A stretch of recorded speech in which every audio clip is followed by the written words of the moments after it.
Assalamualaikum warahmatullahi wabarakatuh. Perkenalkan, nama saya Rama Andika Saputra dari program studi Agribisnis Pertanian dengan NIM 0504724435 dari UPBJJ Kota Semarang.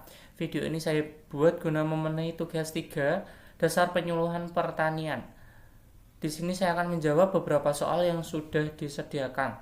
Yang pertama, mengapa tujuan komunikasi yang jelas merupakan hal yang sangat penting? Karena tujuan komunikasi yang jelas adalah hal yang penting karena berikut beberapa alasan. Yang satu, menghindari kesalahpahaman. Tujuan komunikasi yang jelas menghindari kesalahpahaman yang dapat terjadi ketika pesan tidak jelas atau ambigu. Dengan tujuan yang jelas, penerima pesan dapat dengan mudah memahami apa yang akan disampaikan. Yang kedua, meningkatkan efektivitas. Tujuan komunikasi yang jelas meningkatkan efektivitas komunikasi. Dengan tujuan yang jelas, komunikasi dapat lebih efektif dalam mencapai sasaran dan mencapai tujuan yang diinginkan. Yang ketiga, meningkatkan kesadaran. Tujuan komunikasi yang jelas meningkatkan kesadaran penerima pesan terhadap sumber komunikasi.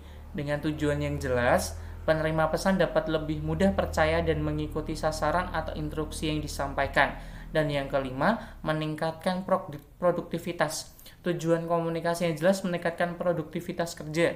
Dengan tujuan yang jelas, karyawan dapat lebih mudah memahami tugas dan mengambil tindakan yang sesuai, sehingga meningkatkan produktivitas.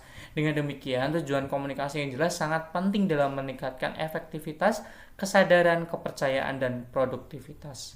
Soal nomor 2 adalah kategori adopter mana yang membutuhkan perhatian dari penyuluh. Jelaskan alasannya. Dalam penelitian difusi inovasi, kategori adopter yang membutuhkan perhatian dari penyuluh adalah late adopter atau pengikut dini.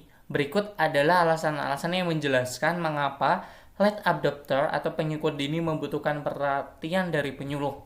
Yang pertama, keterlambatan dalam mengadopsi inovasi. Late adopter cenderung mengadopsi inovasi yang setelah penyelenggara kegiatan orientasi. Hal ini berarti mereka memerlukan waktu yang lebih lama untuk memahami dan mengadopsi inovasi, sehingga membutuhkan perhatian dari penyuluh untuk membantu mereka dalam proses adopsi.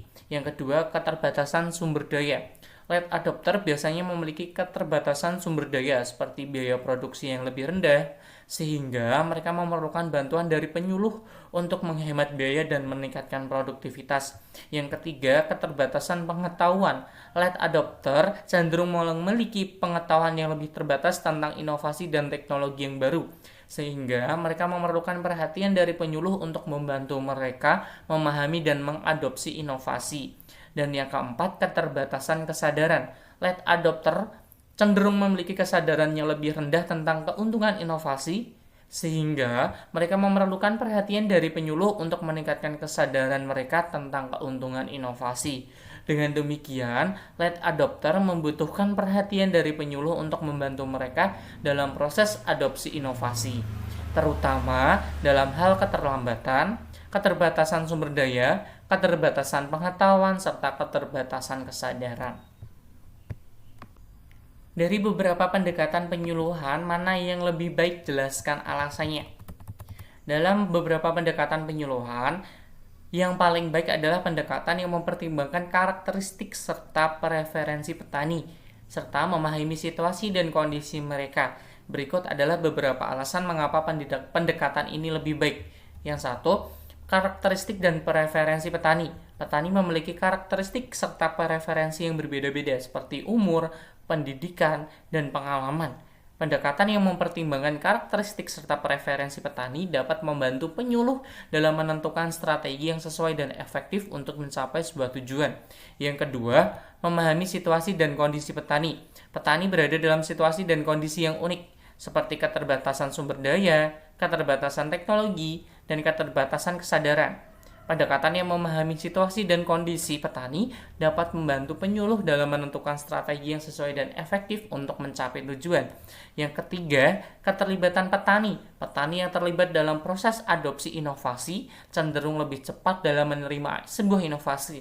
Pendekatan yang mempertimbangkan keterlibatan petani dalam membantu penyuluh dapat meningkatkan kesadaran dan kesediaan petani untuk menerima inovasi. Yang keempat, kesadaran dan kesediaan petani. Petani yang memiliki kesadaran dan kesediaan yang tinggi terhadap inovasi cenderung lebih cepat dalam menerima inovasi.